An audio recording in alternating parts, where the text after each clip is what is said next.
یہ جو میری اطلاع ہے اس میں یہی کہا گیا ہے کہ ملک میں اس وقت آئینی نظام جو ہے وہ بالکل ختم ہو چکا ہے۔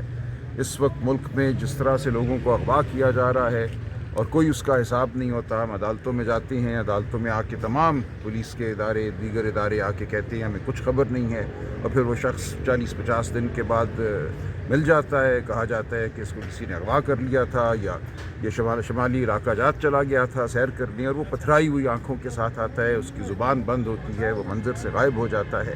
یہ تمام عمل ہم نے 26ویں آئینی ترمیم کے دوران بھی دیکھا، کس طرح لوگ غائب ہوئے، ہم اپنے لوگوں کو پی ٹی آئی کے لوگوں کو چھپاتے پھر رہے تھے، اغوا کاری کا خطرہ تھا، ہوئے بھی لوگ اغوا، گھروں پہ حملے ہوئے۔ اسی طرح ہم نے دیکھا کہ جو معاملہ ہوا 9 مئی کے بعد شہادتیں ہوئیں، 26 نومبر کو شہادتیں ہوئیں، جس طرح سے لوگوں کی شہادتیں جو ہیں ان کو چھپانے کی کوشش کی گئی، گولی چلائی گئی، اس گولی کا کوئی حساب دینے کو تیار نہیں ہے۔ ہم نے جوڈیشل کمیشن حکومت سے مانگا، وہ ہمیں انکار ہو چکا ہے۔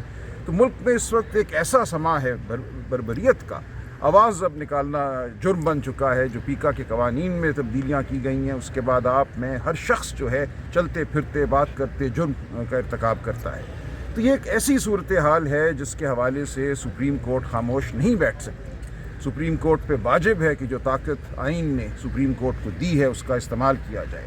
متعدد پٹیشنیں سپریم کورٹ کے سامنے دائر ہو چکی ہیں جو 15 مہینوں 18 مہینوں سے پڑی ہوئی ہیں، جن کی سنوائی نہیں ہو رہی۔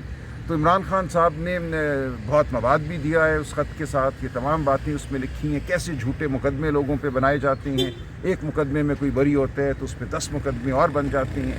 تو اس ملک میں اس وقت قانون کے لبادے کو استعمال کیا جا رہا ہے ہر قسم کی لاقانونیت کے لیے۔ تمام آئینی حقوق جو ہیں دفعہ 144 لگا دی جاتی ہے، اگر 4 لوگ کھڑے ہو کے بات کرنا چاہیں ان پہ FIRیں کٹ جاتی ہیں۔ تو یہ ایک ایسی صورتحال ہے جس کے حوالے سے عدلیہ پر ایک بہت بڑی ذمہ داری عائد ہے۔ سر اگر مجھ سے بتا دیں کہ رجسٹرار سپریم کورٹ نے وہ خط لینے سے بھی انکار کیا، انہوں نے نہیں ریسیو کیا، اور دوسرا آج 31 ہے ڈیڈ لائن تھی، تحریک انصاف کی تحلیل ہوگی، آپ کی کمیٹی بھی مذاکراتی، اب اگلا لاہے عمل کیا ہے؟ جی ہم جو مذاکراتی عمل تھا وہ تو ہم نے چند دن قبل ہی کہہ دیا تھا کہ ختم ہے۔ جو حکومت کا رویہ تھا، جس طرح حامد رضا کے گھر مدرسے پہ حملہ کیا گیا، تو یہ تو کوئی ارادہ نہیں ہمیں نظر آتا تھا حکومت کا کہ وہ مثبت انداز میں کسی خلوص کے ساتھ آگے بڑھنا چاہتی ہے۔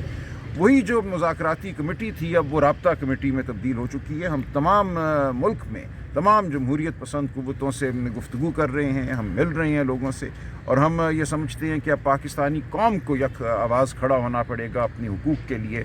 آئین میں دیے گئے حقوق، جو شرافت کے حقوق ہیں، جو دین کے حقوق ہیں، ان کے لیے ہمیں آواز بلند کرنا ہوگی، اور ہم انشاءاللہ آگے بڑھیں گے۔ اور سر عمران ریاض کے حوالے سے بتا دیں، ایک تو یہ بتایا گیا کہ جو ان کا گھر تھا چکوال کے اندر، میں اس حوالے سے کچھ نہیں جانتا، مجھے نہیں ہے، نہیں مجھے کسی نے ابھی بتایا ہے، میں اس بارے میں کچھ نہیں جانتا، اور اللہ خیر کرے۔ جی جو خط ہے اس کو کس طرح سے آپ دیکھتے ہیں، جو رجسٹرار آفس؟ دیکھیں مجھے امید ہے کہ وہ اگر لے کے گئے وہاں پہ کوئی تو وصول کر لیں گے اس کو، لیکن اگر نہیں بھی کرتے تو دیکھیں یہ اب عوام کی ملکیت ہے۔ ایک بڑا سیاسی لیڈر، ملک کا سب سے بڑا سیاسی لیڈر اگر ایک بات کرتا ہے، سب سے بڑی سیاسی جماعت اگر یہ کہتی ہے کہ اس وقت ملک میں آئینی نظام عملاً معطل ہے، تو یہ بات تو عوام کے سامنے آئی جائے گی نا۔ وہ خط اگر وصول نہیں بھی ہوتا تو وہ آپ کے سامنے بہرحال آ جائے گا۔ سر قاضی فائز عیسیٰ کے دور کے بعد موجودہ چیف جسٹس کو جو خط لکھا گیا ہے، کیونکہ قاضی فائز عیسیٰ کے دور میں بھی بہت سارے ایسے خطوط لکھے جاتے رہے لیکن کوئی عمل نہیں ہوا،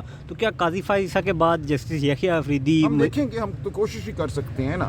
عمران خان صاحب اس ملک کے سب سے بڑے، سب سے موقر سیاسی لیڈر کے طور پہ اپنی کوشش جاری رکھے ہوئے ہیں، وہ جیل میں بیٹھے ہوئے ہیں، وہ کسی قسم کی ڈیل کرنے سے انکار کر رہے ہیں، وہ پاکستان کے عوام کا مقدمہ لڑ رہے ہیں، اور یہ مقدمہ وہ پیش کرتے رہیں گے۔ اچھا سر، یہ ہومیوپیتھک لیڈرشپ کے حوالے سے کہا جا رہا ہے کہ پی ٹی آئی اپنے اندر سے نکال رہی ہے، اور اس کے علاوہ ایک لسٹ بنائی جا رہی ہے جو عمران خان کے ٹویٹ کو ری ٹویٹ نہیں کرتا اور بیانی کو ساتھ لے کے نہیں چلتا، ان کو سائڈ لائن کیا جا رہا ہے۔ اس حوالے سے کیا پتہ نہیں، دیکھیں جی، اگر تو کوئی خوفزدہ ہے، کوئی عوام کے حقوق کی جنگ نہیں لڑنا چاہتا تو اس کو پھر گھر بیٹھ جانا چاہیے، یہ بات تو ٹھیک ہے، لیکن میری نظر میں تحریک انصاف کے اندر ہر شخص اس وقت بہت متحرک ہے، ہر شخص عوام کا مقدمہ لڑنا چاہتا ہے، اور ہم یہ مقدمہ لڑیں گے۔ 8 فروری میں سر آپ جو ہے سوابی میں بھی جلسے کا اناؤنسمنٹ ہوئی ہے، لاہور میں بھی ہوئی ہے، تو کون سا جلسہ ہوگا؟ بالکل ہو سکتا ہے، سوابی میں ضرور ہوگا، اور لاہور کی تنظیم اپنے معاملات کرے گی، سوابی کا جلسہ انشاءاللہ ہوگا۔ حقوق معطل ہیں،